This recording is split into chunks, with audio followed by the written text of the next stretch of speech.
This is Atiba. I'm thankful for the opportunity to create generational wealth. Mm-hmm. You know, to pass on the knowledge of I'm receiving from this group on to my children who are at the point in life where financially they can start making decisions and help them make the same decisions or make better decisions than what I did with my money when I was their age. Sure indeed. Good point. Yeah. All right. All right. We just got a couple more. Greetings, everyone. I'm Stephanie. And I thank you for what everyone shared. I think we all have similar views, and I'm grateful for inheritance. I think about like even in trying to plot out financial wellness, it's really an extension of the inheritance that's like accumulated over time and like the seeds that are planted. And sometimes it doesn't equate to like a dollar or a thing, all the time, but it's still there. So I just like am grateful for the work that our ancestors have already done. And I feel like I want to attach to that momentum in everything that I'm doing, as opposed to feeling like I'm starting from scratch, even though sometimes it can feel like that, just remembering it like, no, somebody did this before in some version of it. And so I want to tap into that to use it, to go forward. So I thank y'all, of course, as always, for this space and opportunity. Thank you. Oh man, good, thanks. Good point. Yikes. Good point. Nice. Anybody else? Peace, y'all. My name is Nick, and just thankful to be building with my New York family, and I don't know where everybody else at. I feel like I'm by myself down here in Alabama. No. We're in Alabama too, brother. We're in Alabama too. I'm representing Birmingham and Montgomery down here, man. So we in the building. You know what I mean? We holding it down, but we got roots in Selma and all of that, man. So, we hitting on all cylinders, but it's just good to be, building with people with a like mind. And I've been building with Amari for a while, trying to get my finances in order. So it's a blessing to just be doing this collectively with y'all. And like everybody said, just building something that, our future generations can benefit from. So I'm just grateful to be in this moment building with y'all. Oh man, good, thanks. Oh man. Anybody else? Your name and what you are grateful for at this moment. Anybody else that didn't go? I think everybody went. Yeah. Oh wait, I ain't go. That's a good thing. All right. So yo, what I'm thankful for right now is the clarity of vision of how we are going, for myself, for my family, for everybody in the circle, for the clarity of how we are going to break a lot of curses, generational curses, false ideas or outdated ideas, and how we are going to like really, really excel and gain wealth, right? And not wealth to show, wealth to actually build. Because I remember Naeem Akbar had said, he said, yo, you got all these revolutionaries out here talking about down with the system, and they on their girlfriend's food stamps. And it's just like, yo, so it's like, unless we having this conversation about where we're trying to go economically, financially, then a lot of the other conversations that we have are going to be limited and reach a cap. And so, like, money ain't everything, but you got to pay for the seed so you can grow it, so that the food could grow, so that you can eat it. So you got to use it. You know what I'm saying? It's a tool. It's not the end all be all, but it is a tool, and you need that tool to build the structures that we here to build. So yeah, I'm just crazy grateful to have that understanding, and then just to be in a space vibing with cats that's like on the same wavelength, because you really only need like 2 people to build a whole nation. But we got 12 on the call right now. Nice. You know what I'm saying? So yeah. So So moving forward, where we at next, man? Just just getting into the mindset, right? Because just sharing like the mindset of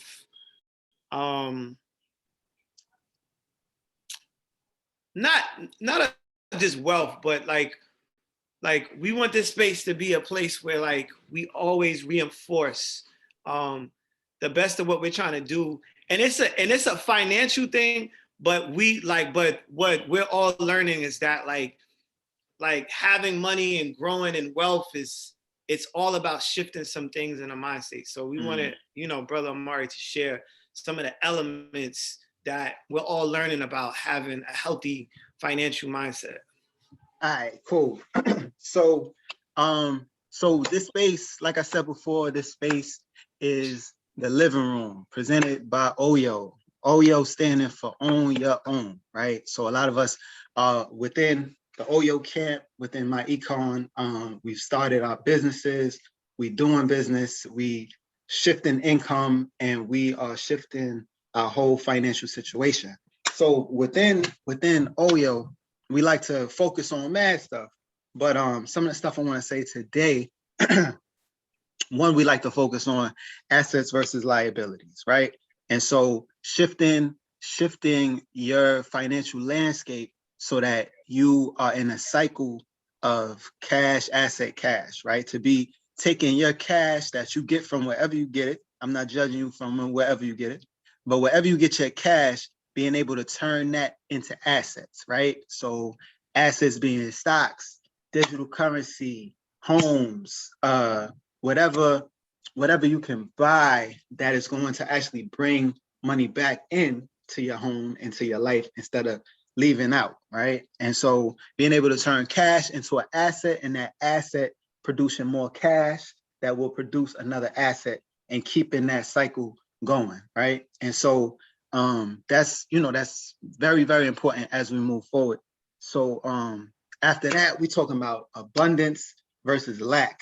So we, like everybody in here, is moving or will begin to move from a place of abundance, right?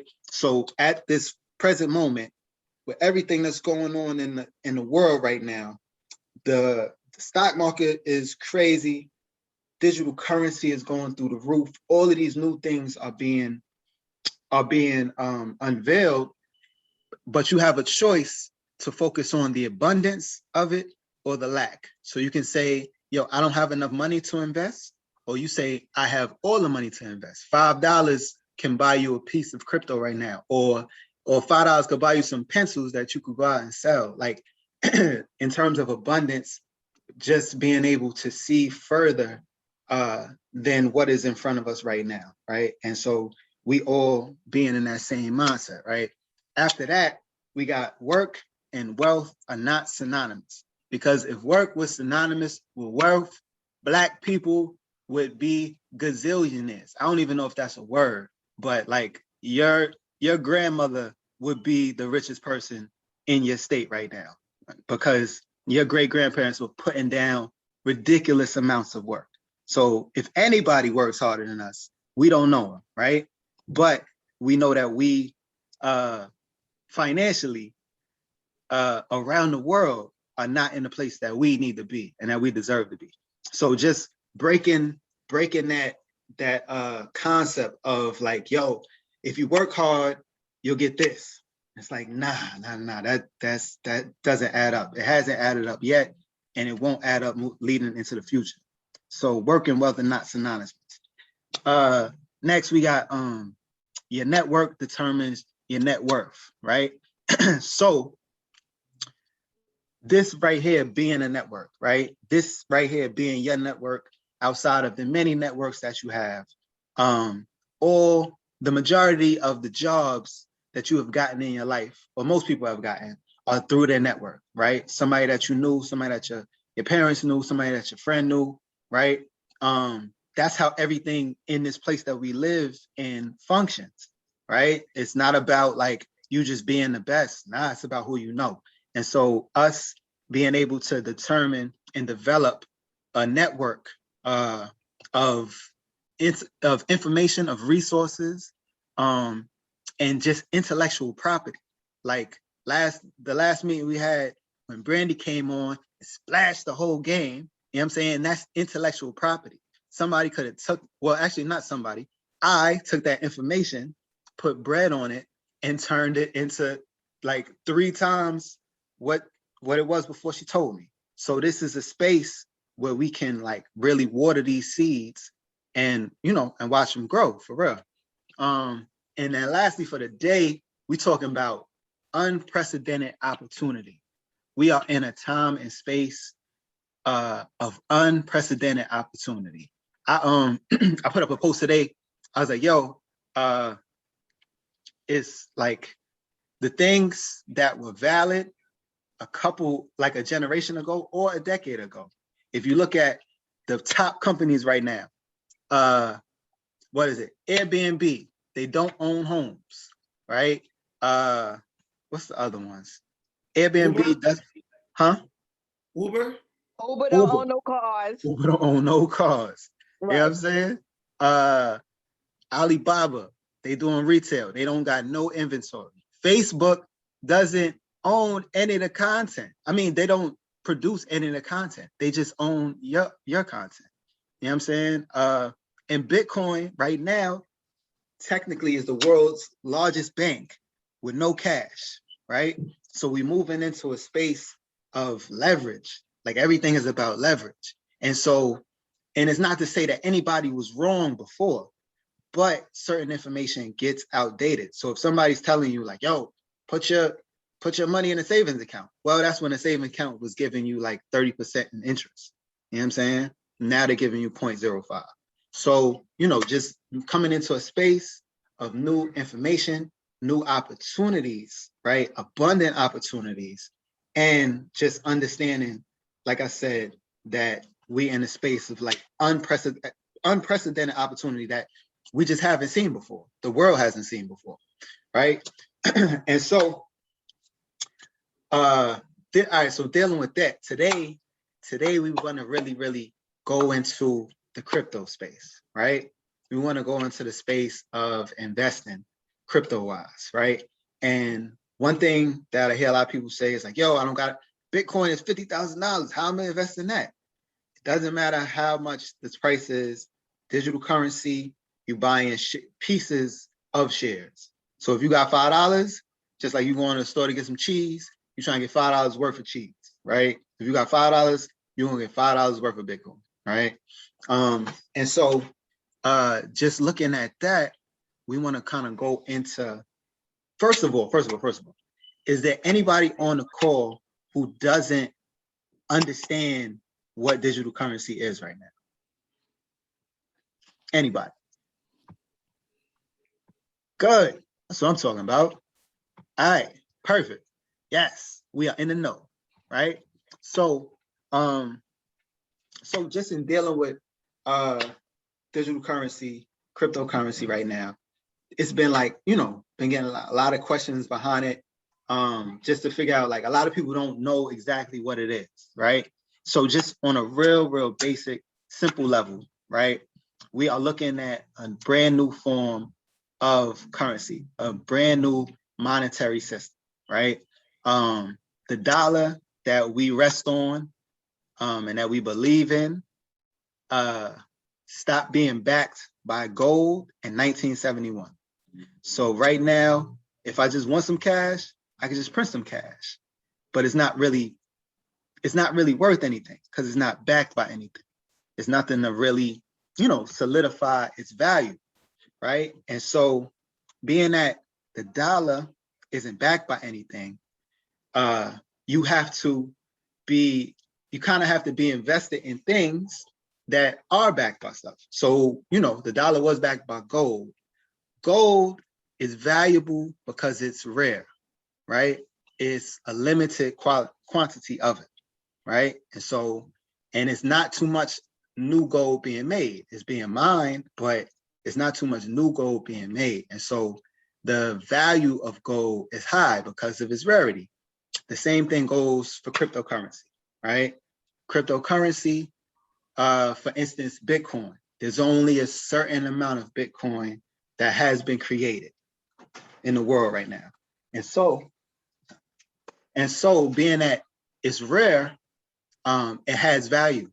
It adds value to it, right? And so when we're looking at that, because being that it's rare brings it value, but it can't be used everywhere. The same way you can't go into a store right now and buy something with some gold, like a chunk of gold, right?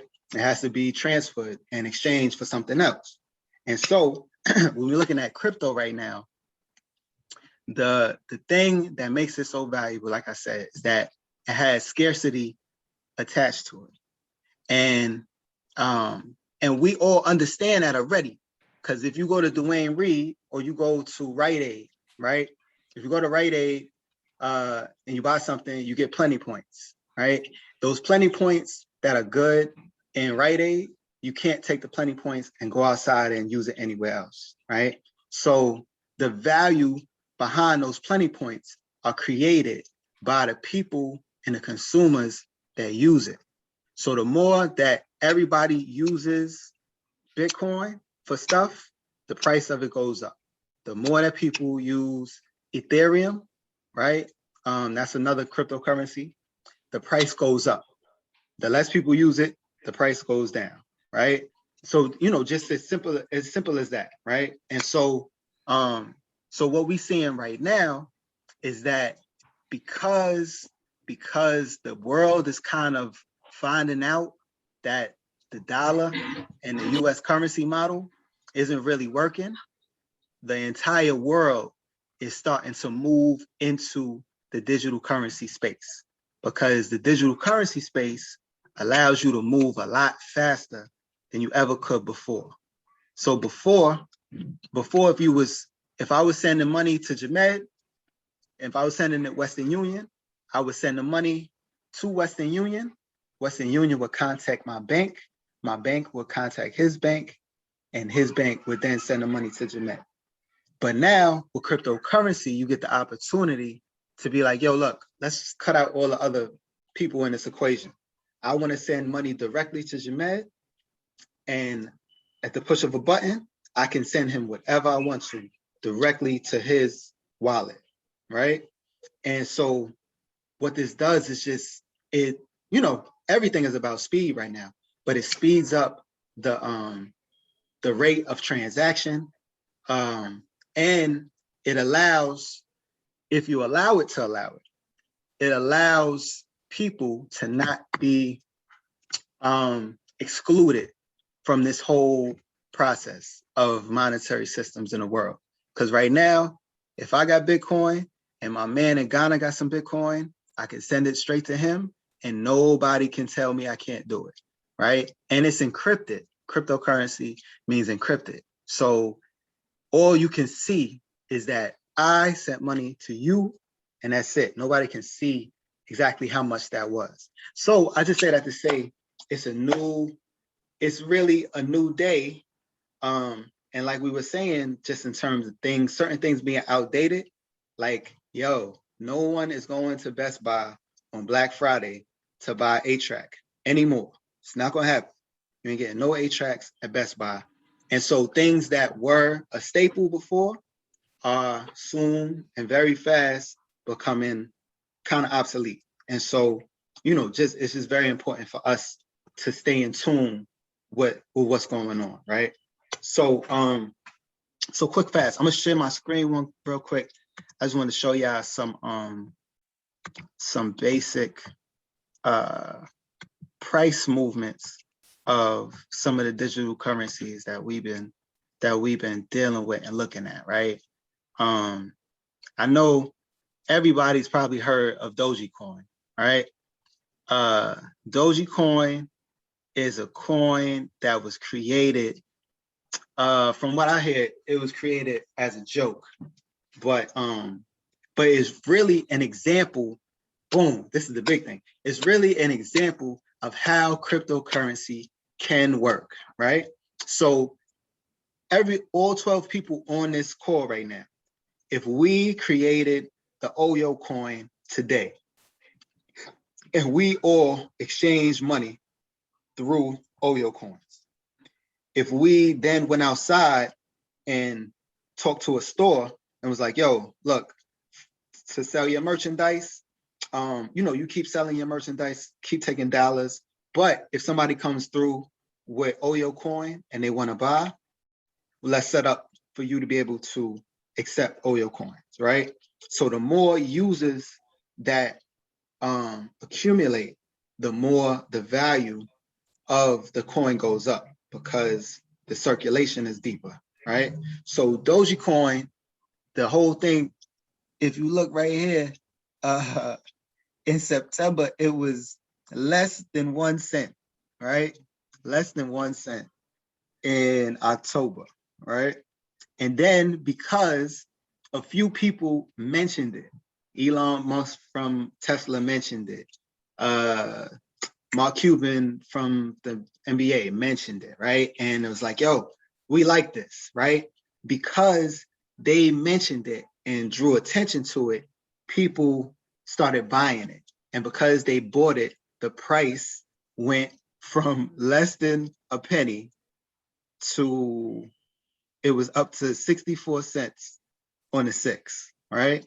It went back down, right? But that's just to say, if you garner enough attention around a coin or anything like that, you can push the price, right? You can push the value up, right? So we got Dogecoin. Another big one that we've been messing with for a while is Ethereum, right? Ethereum is 2,415 today, right?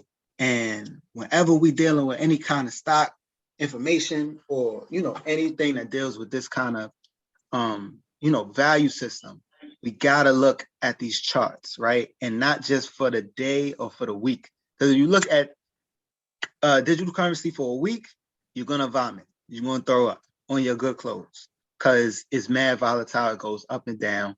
But if you look at it for longer increments of time, you'll see that it's just a progressive upward swing. And from all the reports, the more that the dollar goes down, the more that these are going to go up.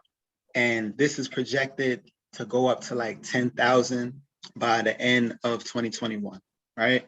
And so, but if you see here, it got mad dips, it's going down. And then because more attention started coming, more people started talking about it, it started going up, all the way up, right? So that's Ethereum. And if you look at it, you say, oh, $2,000, I can't get in. No. So whatever it is, you can buy a piece of it. And it's all about percentages. So if this goes up to 48, if you had $10 in there, your $10 will go to $20. You know what I'm saying? It's all about percentages. So that's Ethereum. But this, as my sweet sister Brandy says, this is the money, right? This is XRP. Yes, sir. XRP, known as Ripple. Ripple has gone through the roof over the years, right? It went up to $3.84 back in that was January this year? January last year. No, 2018. Oh, that's 2018. I'm tripping. Yeah, right. So in 2018, it went up to 384, right? Then it went all the way back down. It's been down for a little bit, but right now it's on a big upswing, right? Today it's at $1.16, right? And so moving forward, just being able to project now that as we saying, dollar and fiat currency is evaporating, these digital spaces are going to be where the world comes to exchange and put their value into. And so, please don't let anybody tell you that you're too late, right? Not at all. Like, these things are going to continue to go up, just like the mainstay that we know, everybody knows about, Bitcoin, right? Bitcoin being at 51,000 today. It had went up to 65, I believe. It went up to 65. What's that? 68. 68, right? Okay, Mhm. yeah. All time it went up to 68,000. Mhm. And so projected, some of the projections they're talking about is like minimum 200,000 on Bitcoin. And Bitcoin is really like, as Bitcoin goes, the market kind of follows, right? So as this goes up 5, 6 times, it's going to drag with it all of the coins that's behind it, and they will continue to go up, right? And so, this is not a suggestion. It's not a suggestion on what to buy.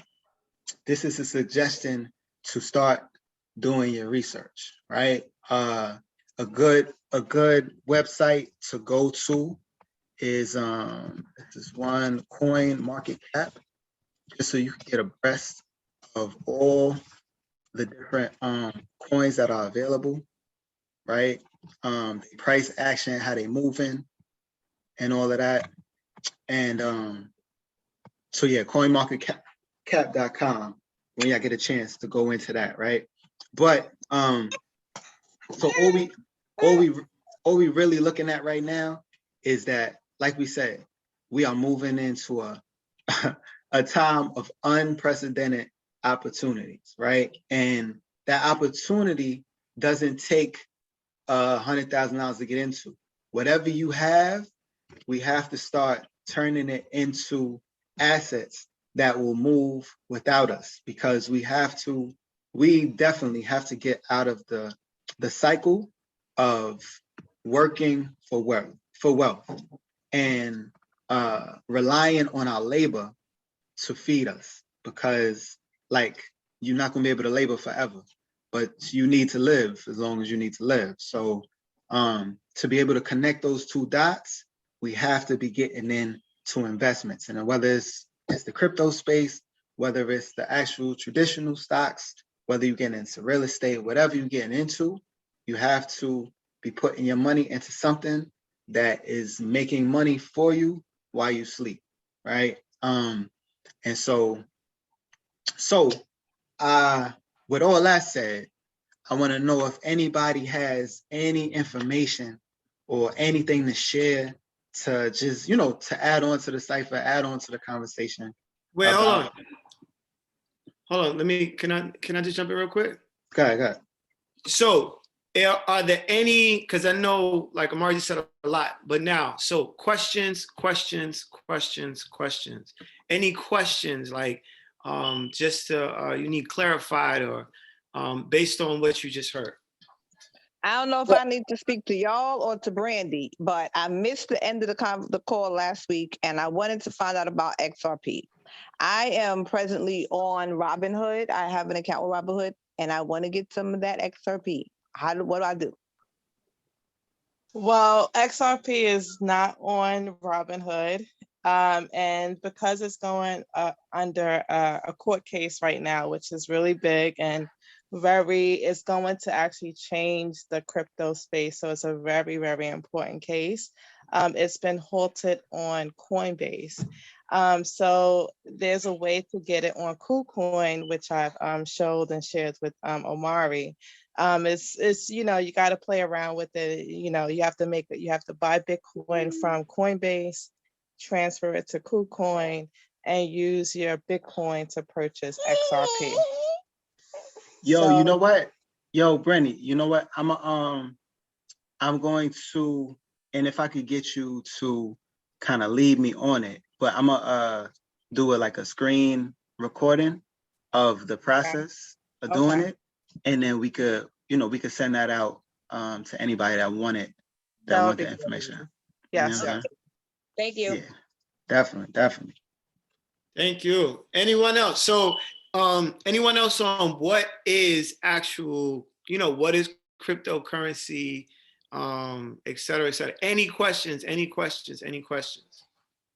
I'm using Coinbase right now, so I think what we probably need to put out is the different wallets that are out there. Like Sister Brandy said, she mentioned another one. I didn't even think about that one, but on how there are different wallets out there to purchase cryptocurrency. There's, I don't know how many there are right now, but I'm using Coinbase. I heard there's another wallet to buy another cryptocurrency. So make sure that we understand the different locations. Like my head's using Robinhood. I have Robinhood and I just set up a stash account on how there's different multiple outlets to go to purchase this cryptocurrency. Robinhood, one of the free ones, while Stash, you have to create an account, but send some money in it too. So there are different wallets on where to go to purchase these currencies and stock options and all that stuff. Right. Gotcha. Thank you. Great wallets. Thank you. Okay. I mean, so I think with that video too, we'll go into some of the different ones that you could buy from. I know they got Coinbase, they have Binance. You could get stuff on KuCoin too. It's a lot of different places. So we'll list that out too. Definitely. Different places. Any other questions? Amari just went through cryptocurrency, and now we're seeing the whole wealth mindset kind of play out, where it's like, wow, we don't have to work for this. This is an investment that we just have to, like, the work is having the research and knowing when to move and how to move and how to move your money around, which is like really exciting because, we've been raised on just, working and now we can create some other streams of income and stuff like that. Any other questions? Sorry, go ahead. It's not necessarily a question, but I just would like to add on that we're in the biggest wealth transfer of history. So this is a wealth transfer that, is going to create, new millionaires, and, the fact that we're in or so early, there's a huge segment of the population that just don't even know what cryptocurrency is. And to be in the know right now is huge. So that's one. Also, as far as like investing, I've noticed that you really do have to have like a stomach for it, because you see your money go up, you see it go down. But I find it to be really exciting because, we have our money in savings accounts and we know that we got $1,000 in a savings account and it's doing absolutely nothing. But when you're looking at your wallets, you see it go up, you see it go down, you see it go up, so you can't, it's exciting when it goes up, when it goes down, it's not so exciting, but, you really do have to know, everybody say you have to know what you hold. So, don't, see it go down and then want to cash out. And also it's important to, buy the dips. Right now, XRP went up as high just recently to $1.96. And my Coinbase was popping. It looks so beautiful. I was so happy. But now it's going down, and this is the time to buy in, so you have to also know like when to buy. One second, sorry guys. She wants that Coinbase account. That's all. It's all good. You know what I'm saying? We all crying for it. She mad that XRP went down. You know what I'm saying? It's logical. You know what I'm saying? Word up. But right. So just knowing like when to buy and holding for if you really believe in the project to hold on as until you get to your target amount. It's important to have an exit strategy. When you're going to sell, because you can sell too soon. I do hold Doge, and I've been I was in Dogecoin under a penny, and I've been holding and never sold one at all. So it went up to 9 cents, and it was there for a while. And it's just like, okay, Brandy, sell your Doge for your initial investment. And I something told me not to do it, but I felt a little pressure from it because I was talking to another friend. So finally I sold it, and it wasn't nothing to me. It wasn't like I didn't really need the money. So I sold it.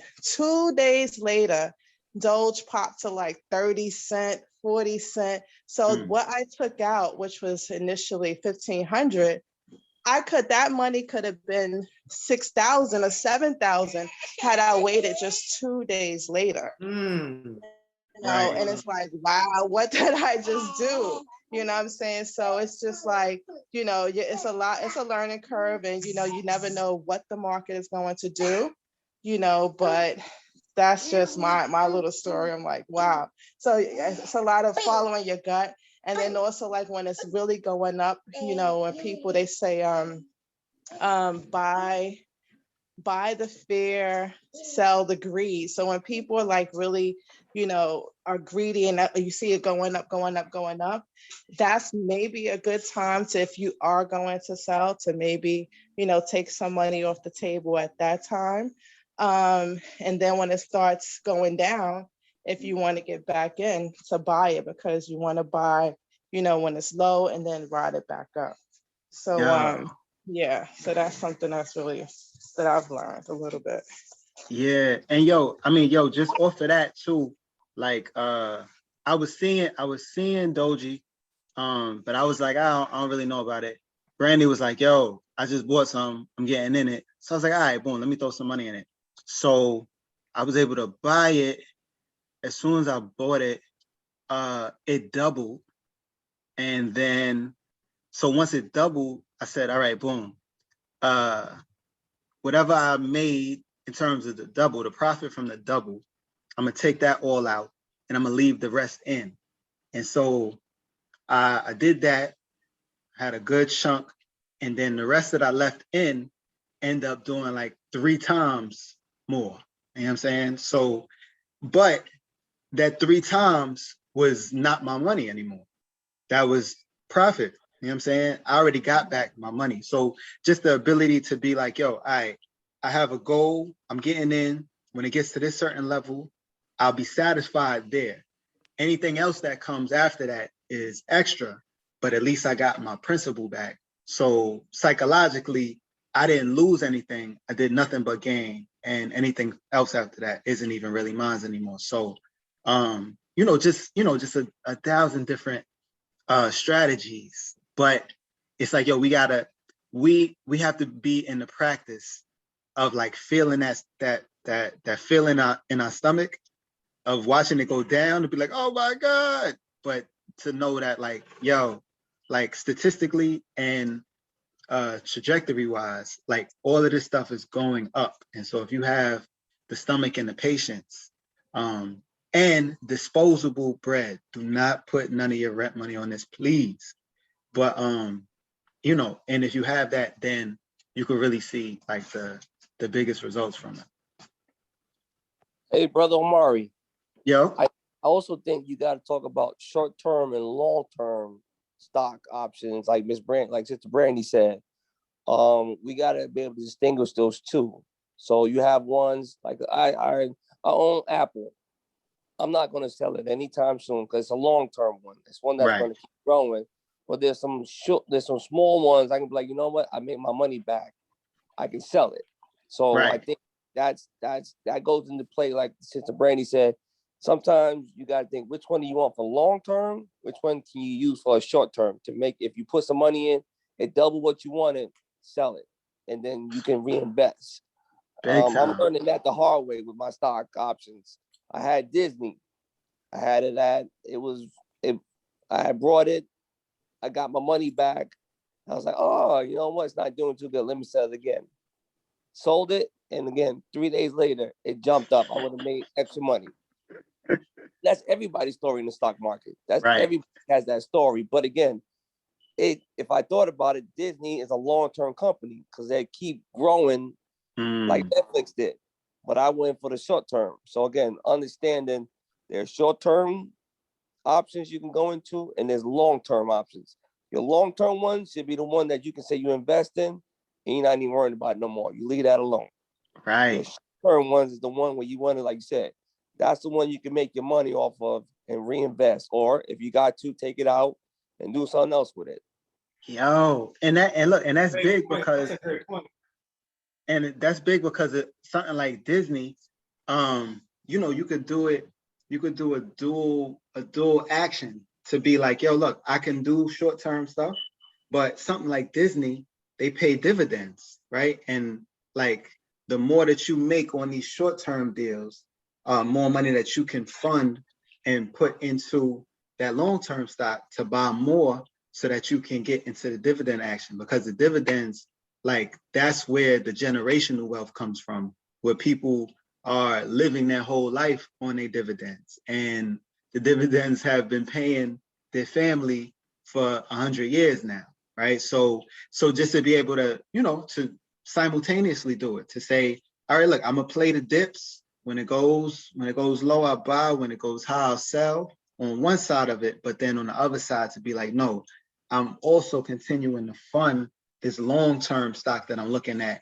because the longer that it goes, the more I'll make off of the dividends, and, you know, be able to really create a real nest egg off of it. You know what I'm saying? Word. Yeah, I think too, like we have to understand the difference between being a trader and investor. I don't know how to read charts and stuff now, you know, but traders are the ones that, you know, get in low, sell high, and they keep going back and forth and doing that. But then the investors are the ones who, you know, have it for long term and, you know, won't sell even one, you know, for 4, 5, 10 years. And then there's also something that I learned. I don't know if anybody has heard of the whole Safe Moon crypto that like went crazy a couple of days ago, and then totally crashed. So I did get in on Safe Moon, which it was really hard, and you know, it's very speculative. So my say like 100, 200 went up to, I saw my wallet as high as $1,700. And everything in me told me, Brandy, cash out, because it was way too much hype. It was all these videos and everybody was just hype about it. People making tons of money. Like you could literally buy 100 million Safe Moon coins for $100. And it's like, yo, this is crap. But people making money off it. And I did not listen to myself. And of course that shit, it went way down. So my 1,700 now is like 600. It's still a come up, but I'm like, yo, I want my 1,700 back. You know what I'm saying? But I did listen to a video that said, you know, some of them it's just straight up gambling. It's like going to Vegas and, you know, gambling on. So I could have, you know, okay, I put 200 in, I made 1,700. I'm gonna take that out and flip it and put it back into XRP or some other coins that, you know, I really like. So that's the ones, you know, the ones that you hold long term is the ones that you really, really believe in. Like I wholeheartedly believe in XRP, you know, so I have a long term, you know, plan for that, you know, in the short term, you know, when it hits 10, you know, I may want to cash out some, but, you know, I'm expecting it to be really, you know, huge in the future. So that's definitely long term, but something like Safe Moon or even Dogecoin. And I'm starting to kind of second guess with Dogecoin because I feel like it's a little bit more behind everybody. The narrative is that it's a joke coin, but for something's telling me that it's a little bit more than that because now it's number 6. It's the number 6 crypto right now. So, and then they're going to be on the Flare network and all this other stuff. So it's a little bit more to that. To me, but yeah, so so that's what I just wanted to say. Yeah, and yo, and real quick, so look, to the ability to say, all right, look, I don't know how far this is going to go up, but I know at different points I could sell, you know what I'm saying, recoup a little bit of the bread, put some more back into it, and, you know, just, and ride the wave that way. So like I said, you create a situation where you're not losing. Once you make your bread back, everything after that is extra and you should have no attachment to, because it's not your money anymore, right? But the big thing is that everybody on this call, if you sell it, any of these stocks, whether it's crypto or regular stocks, if you sell it before a year is considered a short-term stock or a short-term capital gain. If you wait a year and a day, it's considered a long-term, right? The long-term comes with 10 to 15% tax. The short-term is considered like income tax. So it's like 28 to 33%. So, you know, you'll get hit crazy on your earnings if you sell it before that year and a day. But that is for regular people. You superheroes on this call, most of y'all are business owners now. So that gets roped into your taxable income. And now the expenses that you have from your life, you know what I'm saying, that you writing off for your business, those are going to bring those that income or whatever from the stocks are going to get roped into all the rest of your expenses in your life. And it's going to like almost erase. A lot of times it erases whatever income that you had to pay tax on when it's time to do taxes at the end of the season. So it's a big benefit to having a business if you are going to be trading. Because if you're just a regular person, then you subject to all the taxes coming for you. But if you're a business, you get taxed differently, and it saves you a lot of bread.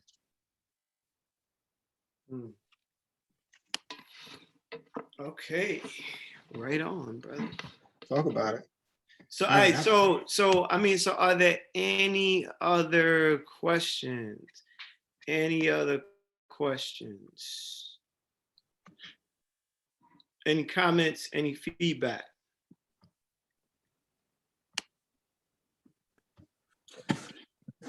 Yo, so I got a question for y'all. Where are y'all storing y'all Bitcoin? Do y'all have a hardware wallet? And where are y'all storing these? You know, when you get XRP, where do you store that information? I know you're not supposed to keep it on a Google Doc. So how are y'all securing your investment? Well, my everything that I had on Coinbase, my Ethereum, I transferred it over to a hardware wallet. Got this joint right here, a Nano S Ledger wallet, right? So this allows you to take all the stuff that you had online and transfer it into this USB that you connect to a computer, and then it has its own program, not Coinbase. It has its own program that you track your crypto through. So through using this, we get a chance to say like, now my crypto is not on the internet right now. It's in my house. And I just have, all the passwords in here with the USB. I'm not going to give you my address, but so it's in here. And so that's an effective way to say like, yo, I'm taking this off the internet, right? One, for when it's time to start trying to like regulate and tax all this stuff, it's your joint is off the internet. And so now it creates a situation where like you only showing what you want to be seen. And it's safe from, being hacked and all that stuff because it's off the internet. You know what I'm saying? It's off the web. So yeah, I use Ledger Nano X, but you can look up some other joints. The bottom line is like, you just need a hardware wallet. You know what I'm saying? That's what's up. Right on. Anybody else? Let's see, what's up there? All right. So, yeah. So, yes, I hope everybody got something from the night. I got a whole lot, you know what I'm saying? Like, yo, we really, really, really appreciate y'all being here. Definitely continue to definitely if need be, link me. Just for tax purposes. I've been sending people to my CPA. He deals with my econ associates, and he does it over the phone too. He does it digitally too. So, you know, just in terms of getting those taxes done properly and all of that, we got resources for that. Definitely, you know, hit us up if there's any more questions. And yeah, man, you got anything else? I just want to give him some smooth jazz before we leave. Now I'm just joking. Nah, but no, but listen, thank y'all for being on the call. But also too, it's like tonight, I feel like some of the takeaways is just in live time, in real time, people sharing information and what they're learning, right? And like, I think that's so important because I know even from last week, yo, the way Brandy went in, it made me like, wait a minute, why am I not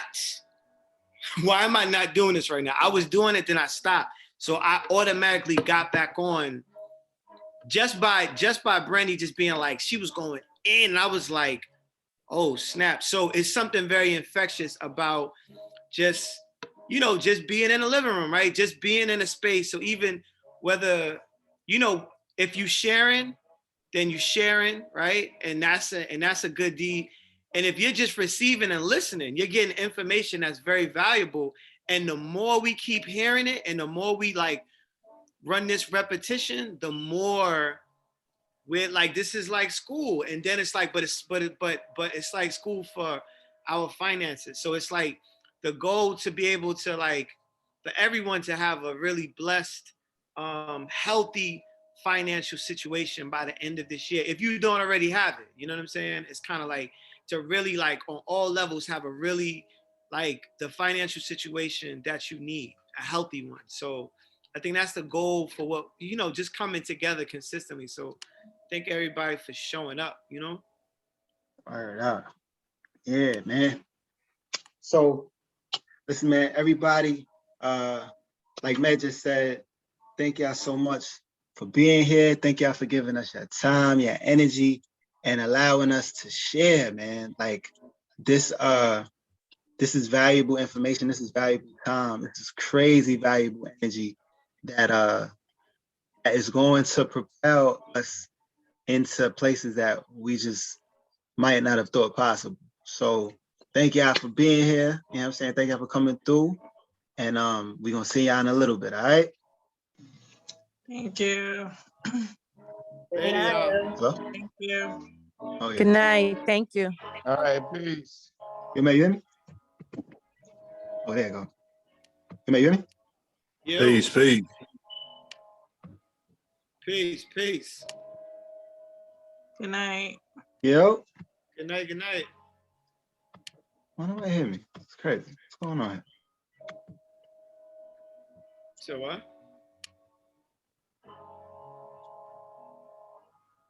All right, good. All right, got it right bounced.